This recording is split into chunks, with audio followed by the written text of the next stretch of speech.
자, 우리가 지난 시간에 이제 전체 자굴 설계에 대한 부분 기본적인 걸 다 다뤘는데요. 어, 오늘은 요 내용을 한번 총 정리를 하고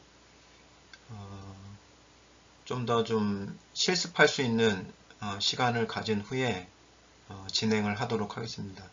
그래서 전체 자굴에 대한 게 일단 기본이 잡혀야 거기에 이제 국부 자굴을 또 새로운 개념으로 올릴 수가 있기 때문에 이 부분은 좀 시간을 투자해서 충분히 정리할 수 있도록 그렇게 진행해 보려고 합니다. 자, 이제 좀 정리를 해보면 마인드맵으로 이제 정리해 봤는데요. 첫 번째 나오는 개념이 이제 임계하중, 그죠? 임계하중이라는 것은 안정, 그 다음에 불안정, unstable, 불안정의 경계값이라고 했죠. 그래서 임계하중이다.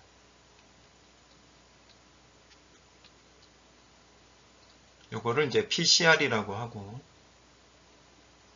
이거를 좌굴하중이라고도 얘기를 합니다. 좌굴 좌굴이 발생할 때의 하중. 그래서 우리가 이제 여기서 어떤 공식을 이제 찾아냈냐면, PCR은 L제곱분의 파이제곱 EI. 요 공식을 이제 사용을 했었죠. 그 다음에 이제 임계응력이라는 것은 이 임계 하중을 단면적으로 나눈 거죠. 그래서 여기서 이제 나온 공식이 FCR인데, FCR은 람다 제곱분의 파이 제곱이 이렇게 계산이 됐습니다. 그래서 이러한 어떤 임계 하중이나 임계 응력을 계산을 하면서 나온 용어들이 있는데 그 용어를 잘 이해를 해야 된다고 그랬죠. 그러니까 공식을 이해한다고 해서 적용할 수 있는 게 아니라 공식에 어떤 값을 집어넣어야 되는지를 알려면 그 개념을 알고 있어야 돼요. 그죠? 잘못 집어넣으면 잘못된 답이 나오는 거잖아요. 그러니까 이렇게 공식 안에 들어간 변수들의 그 개념을 정확하게 이해를 하고 거기에 맞춰서 값을 집어넣어야 되는 거죠. 여기서 나오는 이제 람다, 세장비라는 건 람다인데 이거는 R분의 L이라고 합니다. 그래서 그건 여기서 R이 뭐냐? R은 회전 반경이에요. 회전 반경은 루트 A분의 I 이렇게 계산이 됩니다. L은 기둥의 길이죠. 기둥의 길이. 그 다음에 이제 약축과 강축의 개념이 굉장히 중요한데요. 자, 한번 맞춰보세요. 이렇게 X축이 있고 이렇게 Y축이 있으면 뭐가 강축이고 뭐가 약축입니까? X입니까? Y입니까? 예, 여기 약축이 먼저 나왔으니까 약축은 뭐죠? X축인가요? Y축인가요? 예, 약축은 Y축이에요. 예, Y축. 근데 무조건 Y축이라고 외우면 안 된다고 그랬죠? 약축은 개념이 단면 2차 모멘트가 작은 쪽, 그게 약축이에요. 그 다음에 여기서 강축은 X축이 되는 거죠. 왜 X축이냐? 단면 2차 모멘트가 큰 축이기 때문에 X축이 강축이 되는 겁니다. 이걸 이해를 해야 문제가 좀 응용돼서 나왔을 때 그 상황을 파악을 해서 내가 IS를 적용을 해야 될지 IY를 적용을 해야 될지 그걸 판단할 수가 있다라는 거예요. 그래서 IX, IY가 있으면은 여기에 따라서 RX, RY도 있는 거죠. 그죠?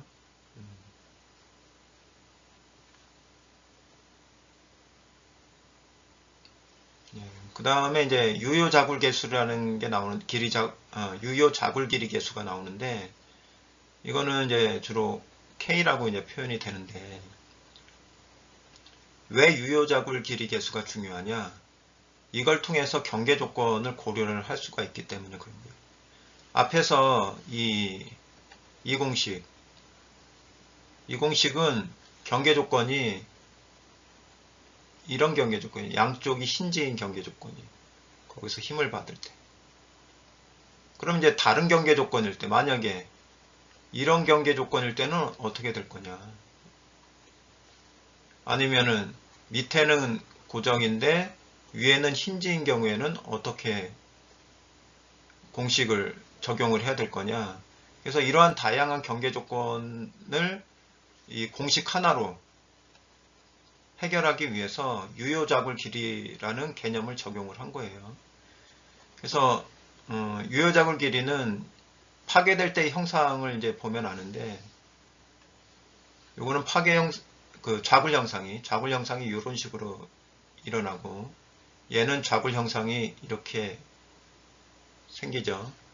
얘는 좌굴 형상이 여기는 처진각이 발생을 하고 여기는 처진각이 발생하지 않잖아요. 예, 이런 상태로. 그래서 뭘 찾으라고 그랬죠? 결국에는 사인 곡선을 만드는 그 길이를 찾으라고 그랬죠. 그러니까 얘는 길이가 그냥 L이에요. 그죠? 그러니까 K는 1이 됩니다. 똑같으니까. 그 다음에 요거는 L이 요건 반쪽이잖아요. 그죠? 사인 곡선의 반이잖아요. 그러니까 이만큼 증가를 시켜서 보면은 사실은 이거는 2L이 됩니다. 자, 그 다음에 여기서는 그 사인이 되는 부분이 여기서부터 요 변곡점서부터 여기까지니까 요게 0.7L이 돼요. 그래서 여기 앞에 L 앞에 붙는 요 개수, 숨어있는 요 개수, L 앞에 있는 요 숨어있는 개수가 다 유효자굴 길이 개수가 되는 거예요. 여기는 1이 숨어있는 거죠. 0이 아니라 1이 숨어있는 거죠. 여기는 2고 그 다음에 여기는 0.7이고 예. 그래서 경계 조건에 따라서 이렇게 유효자굴 길이만 고려해주면 동일한 식을 쓸 수가 있는데, 그래서 약간 이제 변형을 시켜야 되는 거죠. PCR은 L 대신에 LK를 쓰는 거죠. LK의 제곱분의 파이 제곱 2i가 되는 거죠. 2i. 여기서 LK는 K 곱하기 L이 되는 거고. 이렇게 적용을 하면은 이제 보편적으로 제너럴하게 쓸 수 있는 식으로 이제 변환이 된 거고요. 그래서 이걸 이제 바탕으로 해서 우리가 이제 내아력 곡선을 이제 그려봐야 되는데, 내아력 곡선은 오일러 곡선하고는 좀 다르죠. 그래서 내아력 곡선은 일단은 단주 범위 내에서, 그 다음에 중간주 범위에서, 그 다음에 장주 범위에서 얘가 어디까지 힘을 받을 수 있느냐 라는 것을 그림으로 나타낸 거예요. 그래프로. 그죠? 이렇게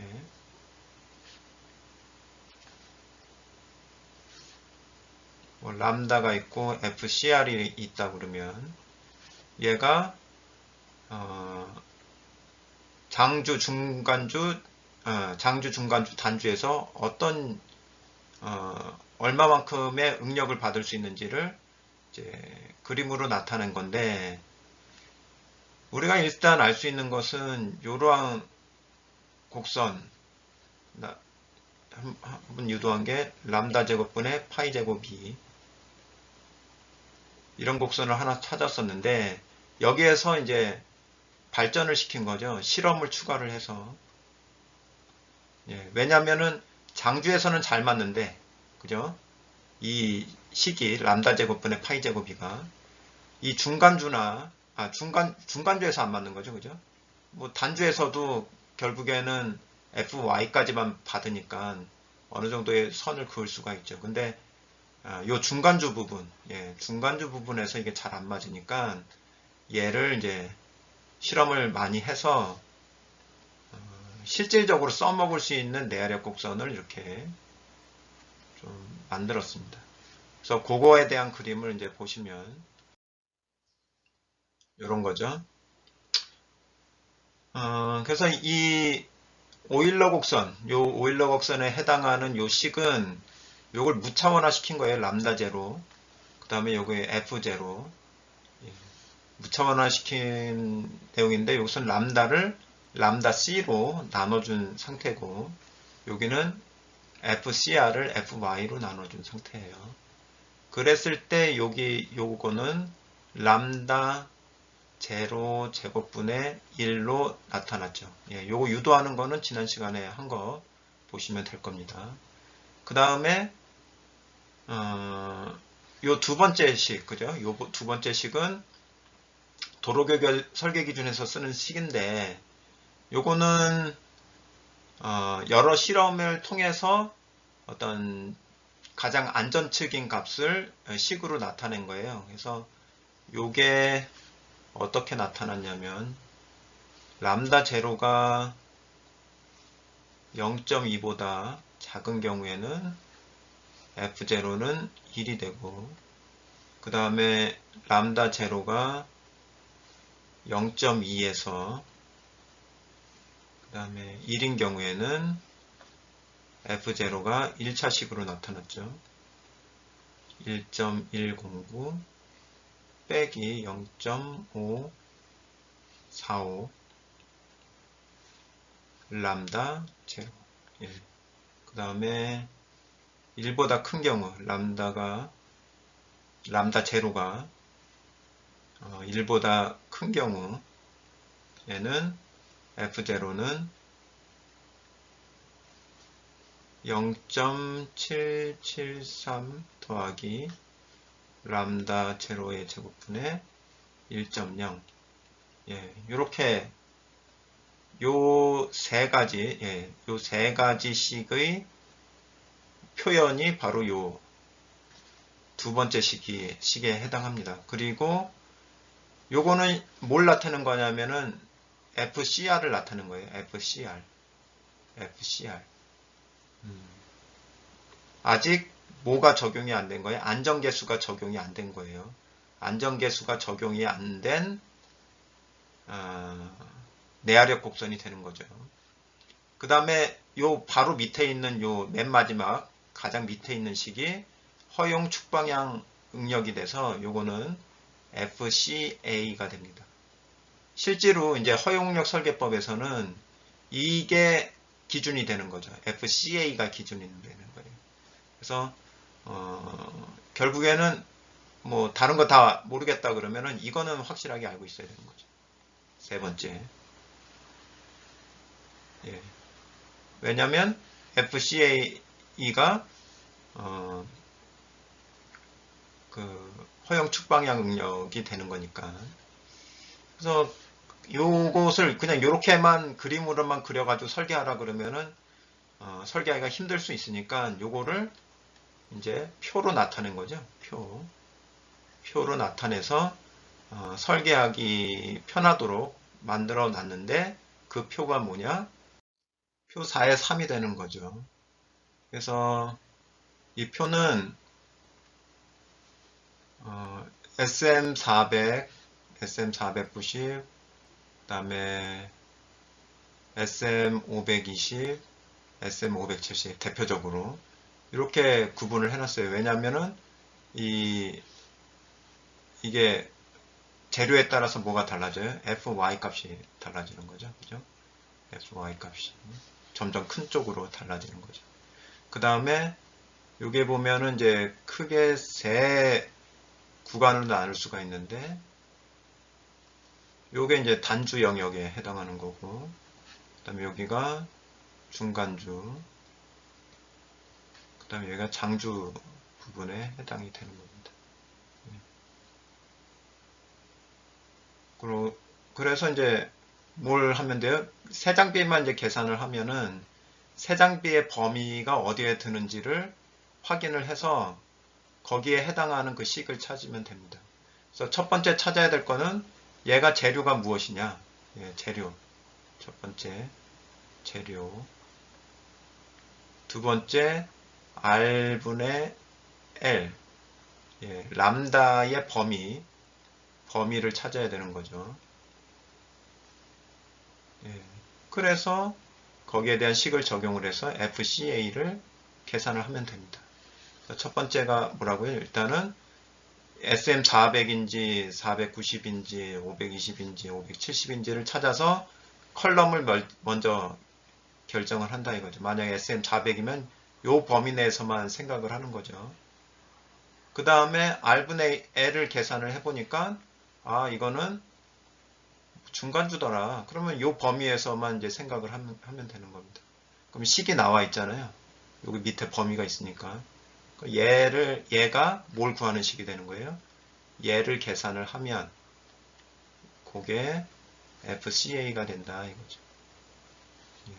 어떻게 찾아가시는지 알겠죠? 먼저 재료를 보시고 컬럼을 결정한 후에 R분의 L을 계산을 해서 그 범위가 어디에 해당하는지, 단주에 해당하는지, 중간주에 해당하는지, 장주에 해당하는지를 확인을 해서 거기에 해당하는 식을 사용하면 그 결과값이 FCA, 허용 축방향 압축 능력이 된다.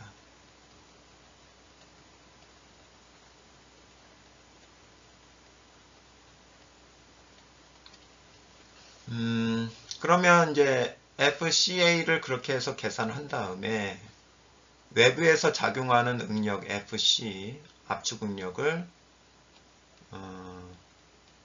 이런 식으로 계산이 되겠죠? 그래서 뭐가 크게끔 만들어줘야 돼요? 허용 응력이 더 크게끔 만들어줘야 되는 거죠. 허용 응력이. 그러면은 이게 설계가 되는 거예요. 그래서 여기까지 해가지고 전체 자굴에 대한 설계 개념과 구체적인 과정을 좀 설명을 드렸는데 이 표에 대한 거를 이번에는 그림으로 그래프로 한번 전환을 해 보도록 하겠습니다. 그러면 훨씬 더 시각적으로 쉽게 이해할 수 있는 부분들이 있으니까 그렇게 한번 그래프로 전환시켜 보도록 하겠습니다.